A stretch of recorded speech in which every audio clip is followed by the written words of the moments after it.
Let's cover some of these widgets right quick. So right now we have the translation widget selected, and that allows us to move stuff. And you can use this in any of the views. So here's in the one of the orthographic views, and you can see, you know, it works pretty well. So if you go up here, you have just the selection, basically selection widget.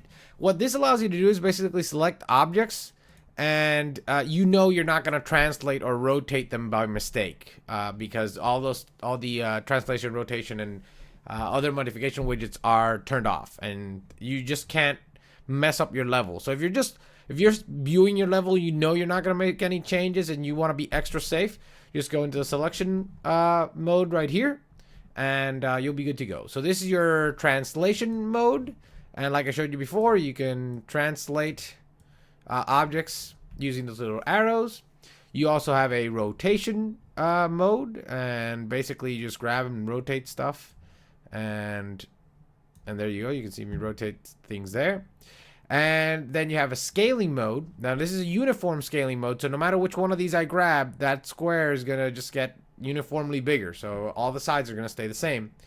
And there is a non-uniform scaling that allows you to basically select one edge and scale it like that, and you can see that I can make pretty weird shapes with that. So let's go ahead and cover some of the views right quick in the different viewports. So this right here, the perspective view, is currently in lit mode. Now you can have all these other ones that you currently have in brush wireframe mode. You can also have these in lit mode. So this is a top-down view of that same area, only that now it's lit. Going back to brush wireframe there. You've got other views here, but you'll mostly be using unlit. If your computer's not performing too well, you can go to use unlit mode. Lit mode is probably where you're going to be doing most of your work in the perspective view anyways. And then you've got lighting only, so you can see how the light is casting shadows. Light complexity I'm not going to get into, but basically if it's green, it means that your level is going to perform well. So if you see some reds or oranges back there, I don't see any in these levels, that means that there's complex lighting. It may take a higher end computer to process it. Texture density basically works on the same premise. You can see that the texture density for this particular object here is kind of high. But this is all debugging stuff. I don't think you're going to run into problems with this.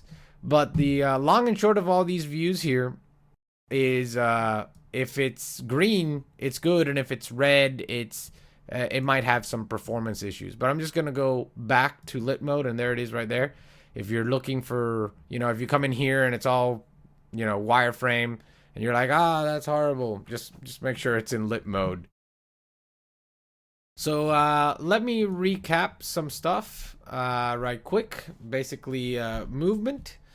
So again, that was just me pressing the home key, or like I said, you can do this, go to actor. So movement, again, if you hold down the left mouse button, it's kind of like moving your body around. If you hold down the right mouse button, you can move your head around. You move both of them, you can move up and down and strafe left or right. You can use your mouse wheel to zoom in and out. Here's a tip for you if you're using the right mouse button and WASD to move around. If you are, you can see it works pretty well, but if you don't hold on to the right mouse button and you press W, this is what happens. So everything kind of disappears from that view, and that might make if you lost it, you might get nervous. So just make sure that if you get something like this and you were using the right mouse button navigation, just make sure you press that W key. That probably is what happened. Also, again, just in case, the game view mode, which is a G key, that you can see that the builder brush back there is disappearing every time I press it. So if you lost your builder brush, or you're expecting to see some widgets and things and they're just not showing up, just make sure that you're not in game view.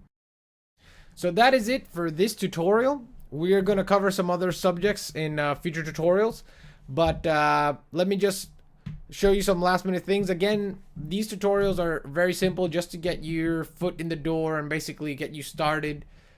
If you need additional help, you can always obviously email me, but I'd really recommend that you can come up here, you can check out the video tutorials from there.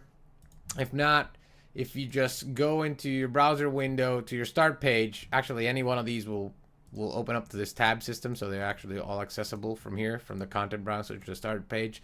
But again, in the start page, you've got access to the video tutorials, and basically if you go down here, this is the user interface tutorial. Basically we'll cover everything we just did and a whole lot more in a lot more detail. UDK is an awesome tool that, if mastered, will help you create awesome levels with minimal effort.